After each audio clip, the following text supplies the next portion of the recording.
మరచినది.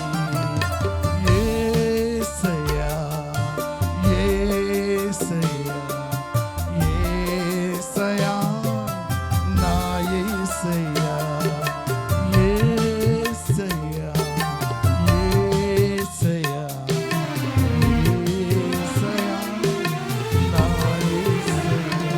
అవును ప్రభువా, నీ సన్నిధి పరిశుద్ధమైనది. నీ సన్నిధి నా ప్రభు అభిషేకంతో నింపబడినది.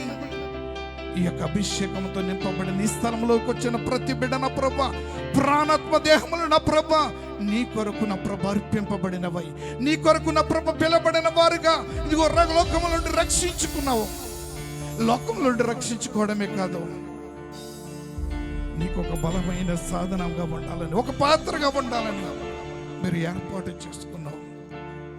నీ ఏర్పాటు మాత్రమే కాదు, నీ కొరకు నమ్మకముగా ఉండడానికి ప్రభు దినమని తెలియగానే ఇదిగో ఆత్మవశ్యుడై ఆరాధిస్తూ ఉండగా, నీ సన్నిధిని నిలవగానే ఇదిగో ఆరాధిస్తూ ఉండగా ఇదిగో నా ప్రభు వంటి శబ్దము వినబడుతూ ఉంది. ఇదిగో పరలోకానికి ఎక్కరమ్మని శబ్దముతో వినబడుచున్నటువంటి ఆ శబ్దం వినగానే ఇదిగో నా ప్రభు నీ స్వరూపంను చూడగలిగాడు, నీ మహిమను చూడగలిగాడు, నీ తేజస్సును చూడగలిగాడు. అటు కృప మాకు దయచేయండి, అట్టి ఆత్మతో మమ్మల్ని నడిపించండి. నీ అభిషేకం అందరిపై కుమ్మరించి ఒక్కొక్కరిని ఒక అభిషేక పాత్రలుగా, నీకు ఇష్టమైన పాత్రలుగా నిలబెట్టుకుని వాడుకుని మహిమ తెచ్చుకోమని యేసయ్య నామములో ప్రార్థించి పొంది ఉన్నాం పరమ తండ్రి, ఆమేన్. అందరికీ వందనాలు. చక్కని రీతిలో మరి దేవుని రాకడ కొరకు మనందరం ఏ విధంగా సిద్ధపడి ఉండాలన్నది మరి చక్కగా వివరించిన సిమోనయ్య గారికి ప్రత్యేకమైన వందనాలు, ప్రార్థనా సహవాసం తరపున తెలియజేస్తున్నాము. మరి దేవుని రాకడ మరి ఎప్పుడు ఏ సమయంలో వస్తుందో మనకైతే తెలియదు.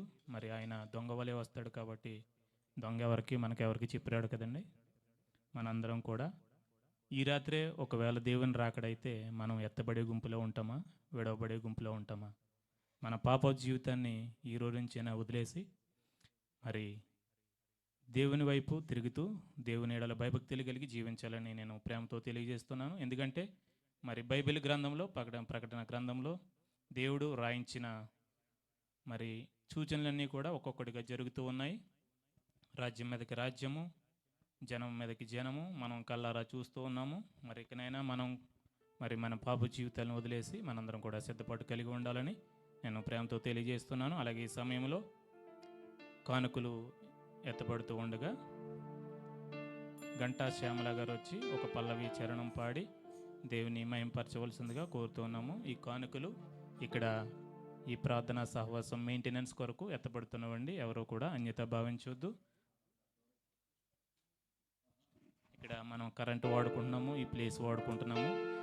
మీరు ఇచ్చి ప్రతి ఒక్క షెకిల్ కూడా దేవుని పరిచర్య కొరకు తప్ప ఏ ఒక్కరి స్వలాభం కోసం కాదు. దయచేసి గమనించాలని నేను ప్రేమతో తెలియజేస్తున్నాను.